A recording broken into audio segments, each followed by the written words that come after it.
Welcome back all of you. Today we'll discuss about discrete time LTI system, which is a counterpart of the continuous time LTI system that we've already studied in the previous video. So on the similar lines we'll study about discrete time LTI system.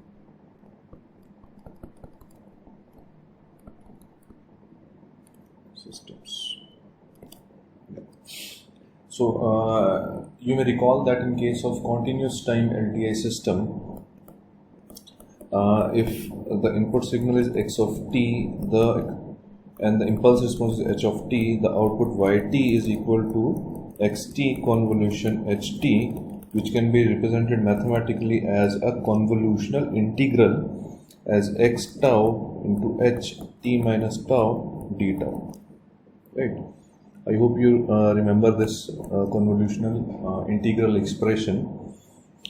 On the similar note, if we are talking about discrete time LTI system, in that case, we'll assume a discrete time input signal, a discrete time impulse response, and a discrete time output signal. X of n, hn, and y of n are your discrete time counterparts of input signal, impulse response, and the output signal. So accordingly, the output y of n will again be x of n convolution h of n. So this is the response, or you can say the output of a discrete time LTI system. I'll write down it again. Yn is equal to x of n convolution h of n. So this is the response of a discrete time LTI system. Okay, in case of continuous time, we see that this convolution or the output can be represented as a convolutional integral, while in case of the discrete time LTI system, this convolution between input and the impulse response can be represented mathematically as convolutional sum. Instead of integral, now it becomes sum because we are dealing with all the discrete time signals. So it becomes convolutional sum. Now let us analyze how to find out what's the mathematical analysis of this convolutional sum and how to evaluate it graphically and analytically. So this y of n equal to x of n convolution h of n can be written mathematically as convolutional sum, summation from minus infinity to infinity k. It's a constant k spanning from minus infinity to infinity, x of k into h of n minus k. So this is how we find out the convolutional sum or the response of the discrete time LTI system. Now let us see how to find out this convolutional sum given the input signal and the impulse response.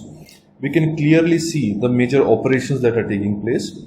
We need to represent this input signal in the form of, in the argument of k constant, and we need to find out h n minus k with the knowledge of h of n, h of x of n and h of n are given to us.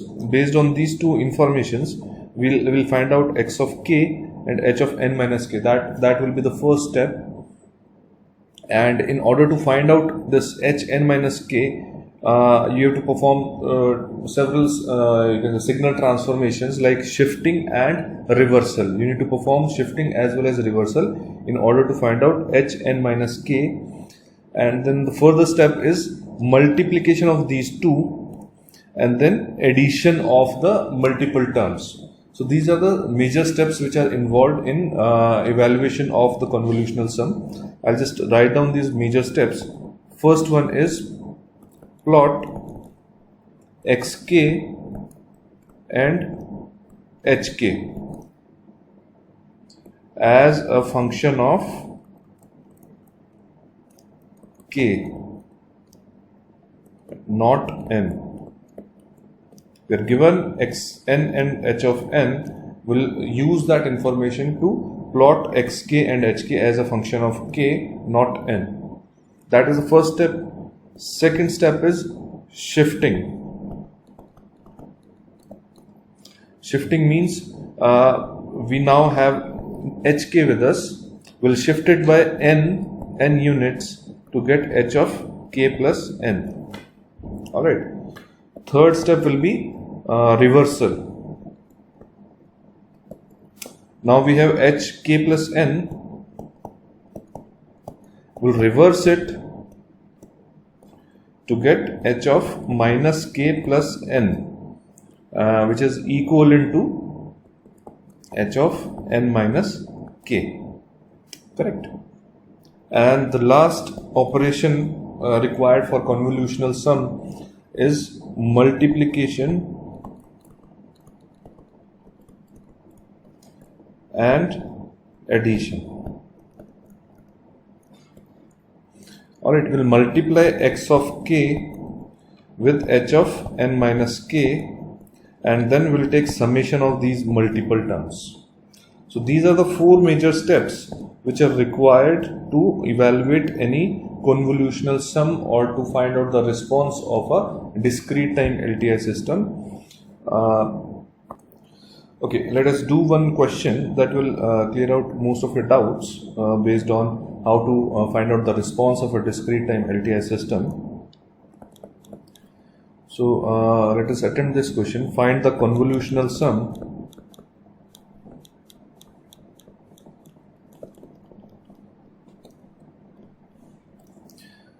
of a rectangular signal.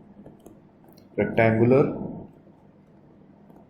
signal which is represented by x of n, that is equal to rect function, rect of n by twice of capital N, or we can alternatively represent it as the symbol represents rect function n by twice of n, and it is equal to 1 for range n minus n to n and 0 otherwise. So this is how we can define a rect function. So the question is to find the convolutional sum of a rectangular signal x of n with itself.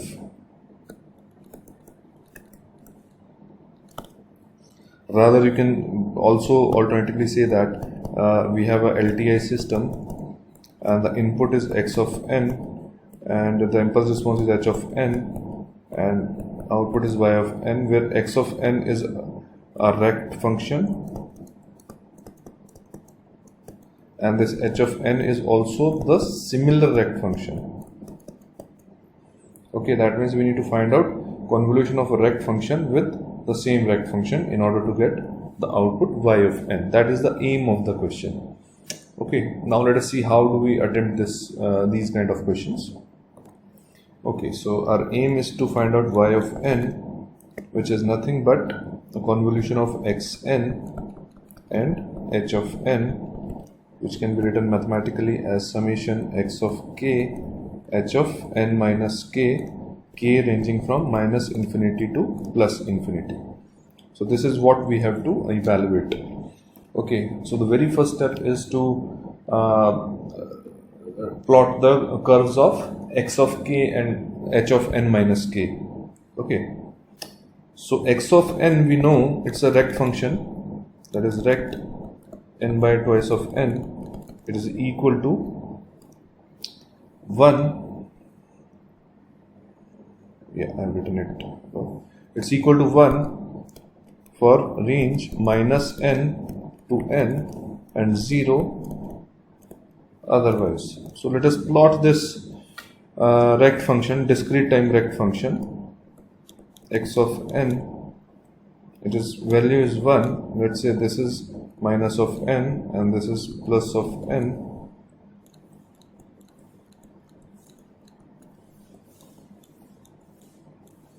Yeah, so this will be your rect function which has value 1 for the range minus n to plus n. Okay, so similarly this is x of n, so we can change the variable to get the x of k So this is the plot of x of k. Now h of n is also the similar rect function.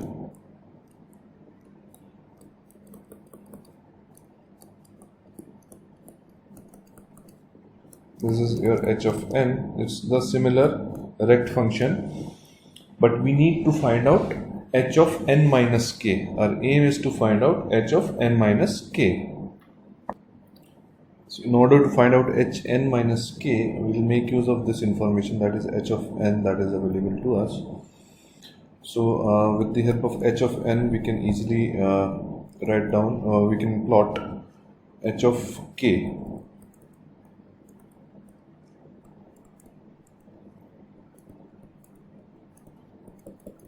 Right?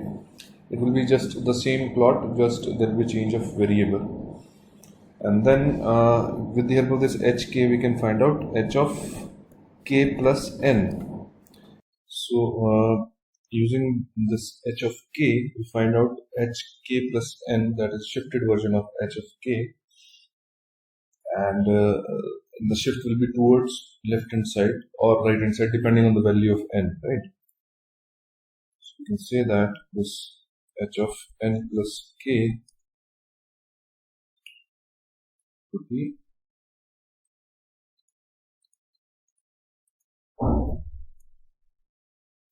not taking into account the value of and the polarity of n. It can be a positive value, it can be a negative value. I'm just shifting it by this constant n. So this will be n minus n, and this will be minus n minus of n. Alright. Now with the knowledge of this h of n plus k, we can find out this h n minus k, which is our aim here. We'll apply the reversal signal transformation, that is h of minus k plus n. It will reverse, right? So the resultant signal will be something like this. It will be a mirror image. So it will be n plus n, and here it will be n minus of.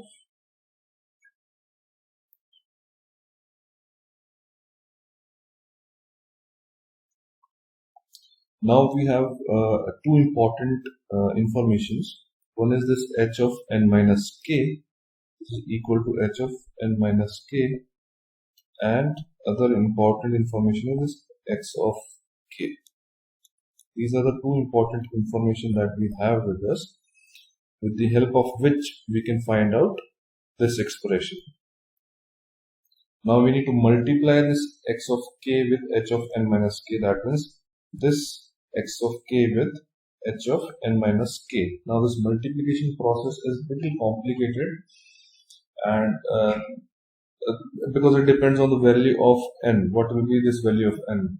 It can be a positive value, it can be a negative value, positive value greater than capital N, less than small n, less than capital N.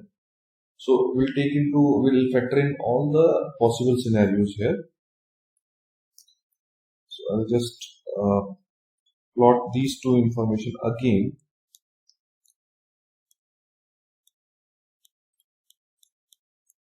So this is our x of k, and second one was h of n minus k.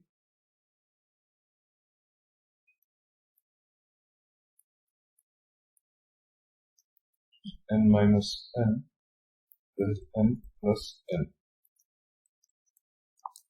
Okay, our aim is to find out y of n, which is summation x of k into h of n minus k, k ranging from minus infinity to infinity. Now let us first consider the case 1. We take the case when this n plus n, that means this point, is less than minus of n. The reason for considering this particular case is that we need to identify the exact location of h n minus k with respect to x of k. Right? So if we assume that this point is even lesser than this minus of n, that means this whole hn minus k will lie towards left of x of k. Okay, so that is the case we are considering over here. So now the multiplication, now we see that if we plot these two, xk and h of n minus k in the same plot, we'll see that this is our x of n, this is x of k, and considering n plus n less than minus n, that means this point is on the left hand side of this point minus n, then hn minus k on the same axis can be located at somewhere here. Okay, and this point will be n minus of n, this will be n plus of n. Okay, so this will be h of n plus k. Okay, and our aim is to multiply these two, xk into hn minus k. So if we multiply this with this, the resultant will be 0, because there are no common discrete time instants where the signal is present. Okay, xk is present only in this range, and in all the other ranges it is 0.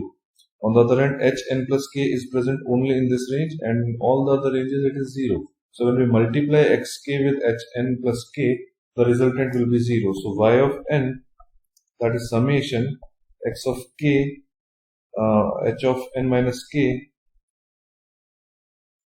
for this particular case will be 0. Alright, now moving to case number 2. Case 2, we consider that this n plus n lies in the range minus n to plus n. That means this n plus n lies between this region. Okay, so that we can identify the location of hn minus k with respect to xk. We are factoring in all the possible scenarios over here. So let us see that in that scenario, let us again plot the two signals x of k and h of n minus k on the same axis. So we plot xk first. Let's say this is our x of k, which ranges from minus n to capital N.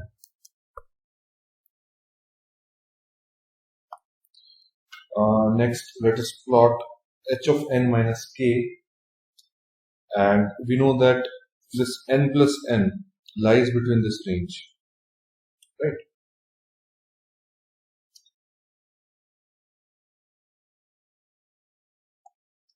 So you can see that this blue instants represent h of n minus k, and there is the range of h of n minus k, we already know it is n plus n to n minus n. Okay, this point would be n plus n, and this is the condition that we assume that n plus n lies in the range minus n to capital N, minus n to capital N. We assume this. So this range extends from n plus n to n minus n.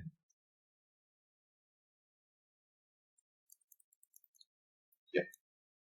So now if we carefully analyze, what's the common region? This is the common region of multiplication, right? So if we multiply now x of k and h of n minus k, this is the common region that we get. So y of n will be now, the range will be from minus n to n plus n, k ranging from minus n to n plus n, because in the rest of the range the multiplication value will be 0, and summation, the value here is, multiplication value here will be 1. 1 into 1, that is 1. Okay. So this will be equivalent to, this 1 into 1. This will be equivalent to n plus of n minus of minus n. Right? Plus 1. So this is equivalent to n plus 2n plus 1. This is the value of y of n for this particular scenario. Right. Similarly, we'll analyze the other cases. Case 3 will be when this n minus of n lies in the range minus n to plus n. That means if you look at the plots of h of n minus k and xk, this n minus n, this point lies in the range of this minus n to plus n, so that we have an idea of exact location of h n minus k with respect to x of k. So in this scenario, obviously it corresponds to n ranging from 0 to 2n, and if we plot again both hn minus k and xk on the same axis just to have an idea of the overlapping region, let us first plot this x of k ranging from minus n to plus of n. So if we plot the two, the pink one represents h of x of n, x of k, and the blue one represents h of n minus k. And under this scenario, we see that the overlapping region for the two comes out to be this. This is the overlapping region. Okay, where this point is n minus of n, and this point is n plus of n, which is the range of h n minus k. So considering this overlapping region, this y of n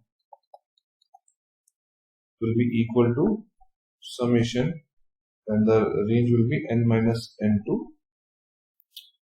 capital N, 1 into 1, and that will result into n minus of n minus n plus 1, because we're dealing with discrete time system, so we have to include the boundary case also,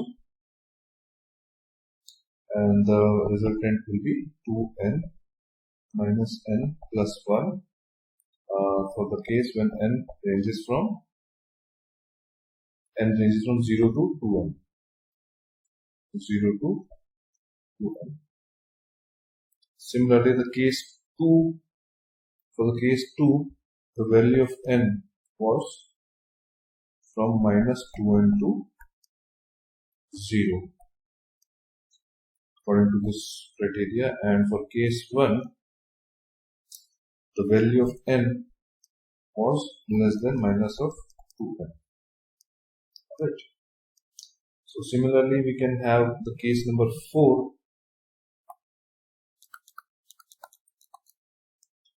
in which we assume that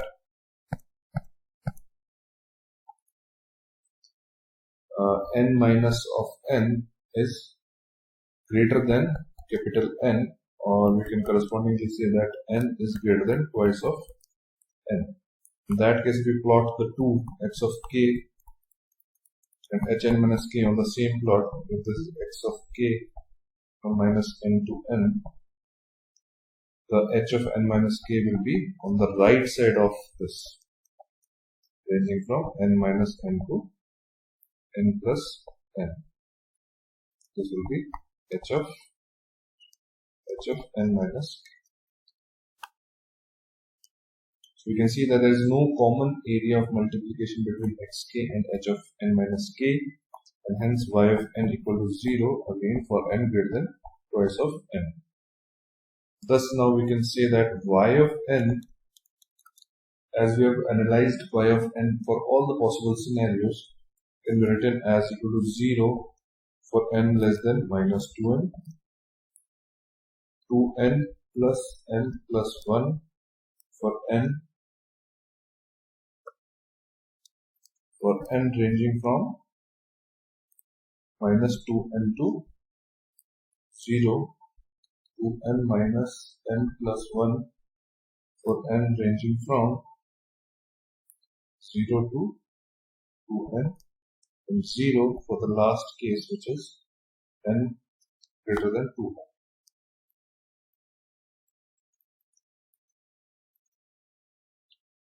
So this is the final output. So this is how we find out the convolutional sum to get the response of a discrete time LTI system given input signal and the impulse response of the system.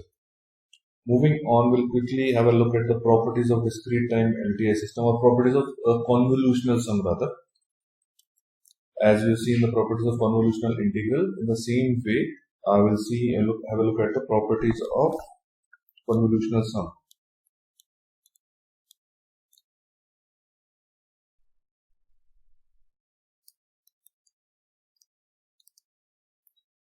The first one is it follows commutative property. Commutative property. That means x of n convolution h of n is equivalent to h of n convolution x of n. Second one will also be the same, that is associative property.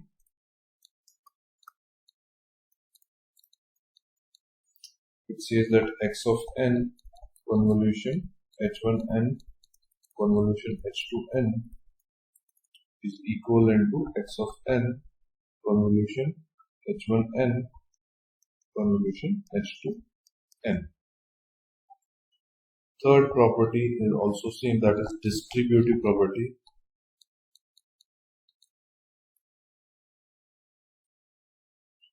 It says that x of n convolution h1n plus h2n is equal to xn convolution h1n plus xn convolution h2n.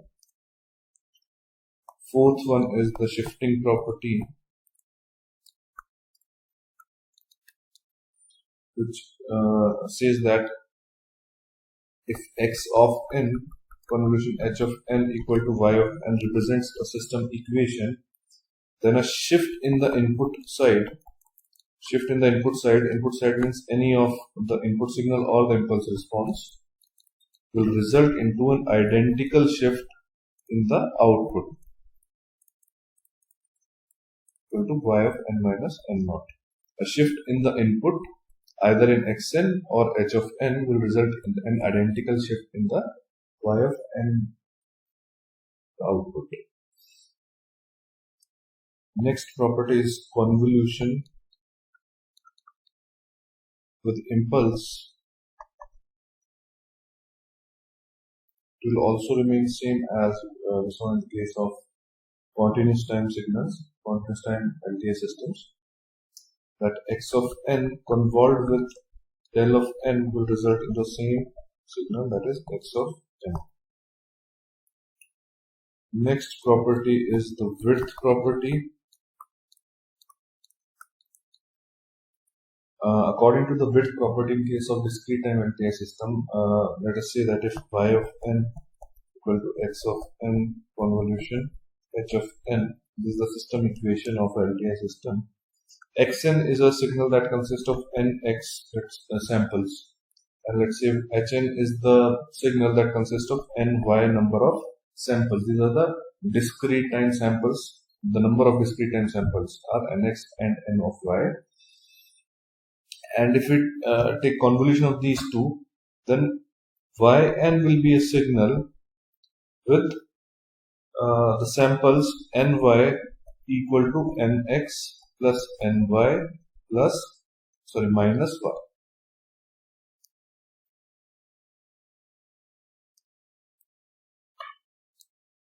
This is the width property. Alright, thank you. That is all for this video lecture. In the next video, we'll have a look at the relationship between the LTI system properties and the impulse response, and further the concepts of correlations and convolutions. Thank you.